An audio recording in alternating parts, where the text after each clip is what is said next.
Hello, welcome to Filling the Silence, welcoming deaf and hard of hearing students to campus.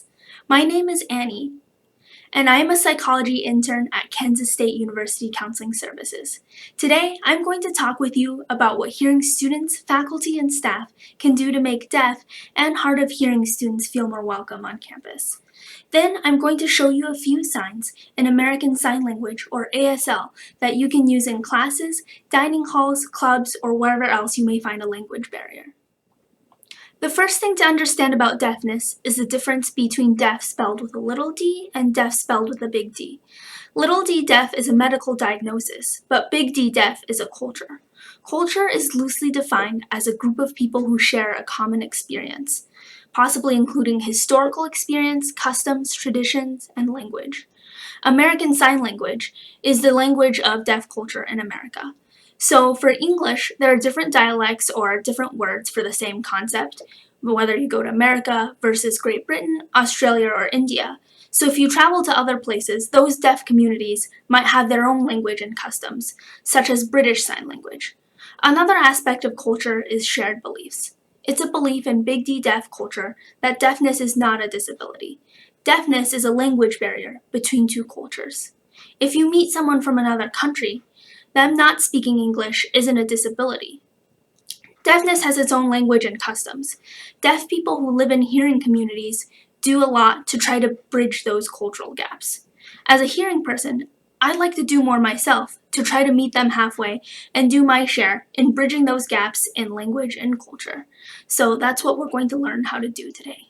The first step to better communication is to think visually, or use one of the four senses other than hearing to communicate. How can I communicate information in a visual rather than hearing-oriented way? If you're trying to get someone's attention and they are deaf or hard of hearing, then just saying hey or calling their name might not help. To make that communication visual, you can wave or do something to make yourself seen rather than heard. Culturally, it's also acceptable to gently tap someone on the shoulder to get their attention. So if you're sitting next to a classmate who is deaf or hard of hearing and the professor is calling on them, feel free to do one of these things to let them know that the professor is asking for their attention.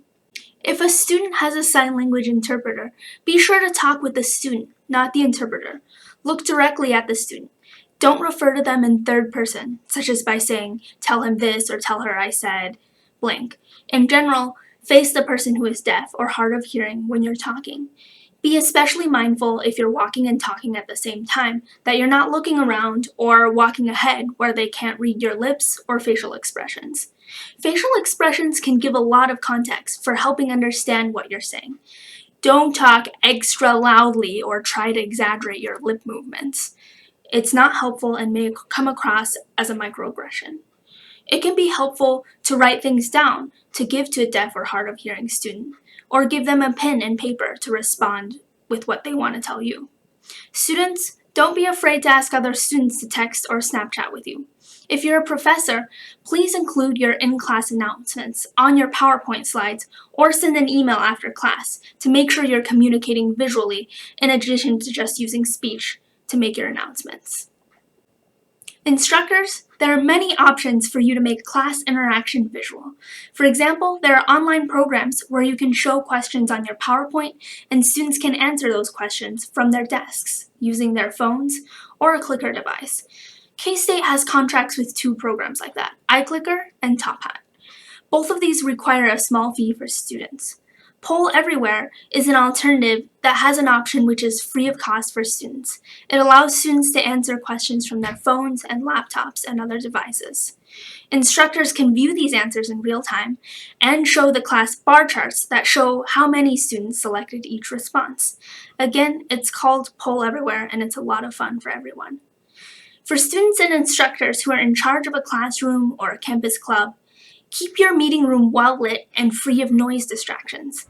This makes it easier to hear, easier to read lips and read facial expressions, or to watch an interpreter. Now I'm going to show you some useful signs from American Sign Language that anyone can use in classrooms and around campus. This is hello. This is yes. It's kind of like you're nodding with your hand, yes. This is no. Has a kind of snappy look, no. This is I like. This is useful as a conversation starter if you don't know a lot of signs because you can point to something and say I like. If you like someone's bag or their book, I like that. Or maybe you don't like it. This is the sign for don't. It's very useful because you can use it to make the negative version of a lot of other sentences. Don't. I don't like. I don't like that. Like any language, ASL has its own grammar system. It's a very efficient language, so it often doesn't include some of the smaller words, such as is. To ask someone what their name is, the proper grammar in ASL would be you name what.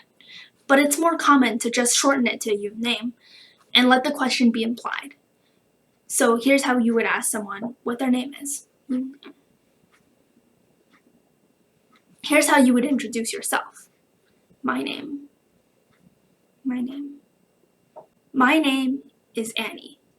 As you can see, I have two N's in a row in my name. A-N-N-I-E.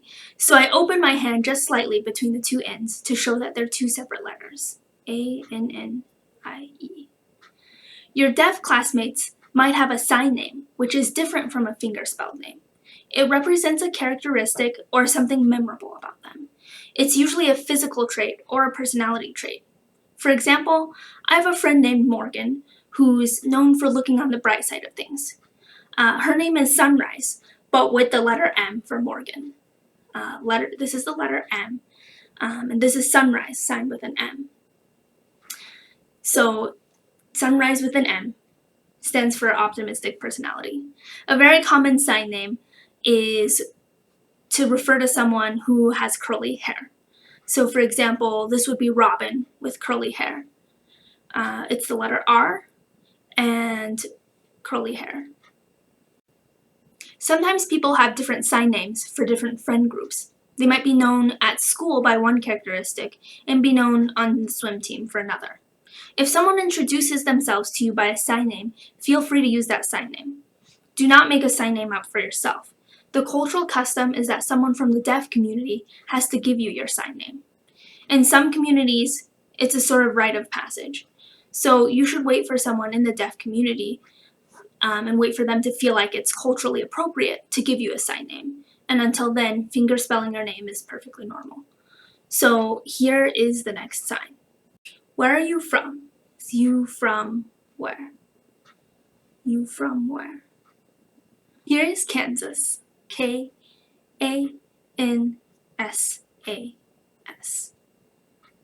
Here's Kansas and city. Kansas City. Here's Manhattan. M-A-N-H-A-T-T-A-N.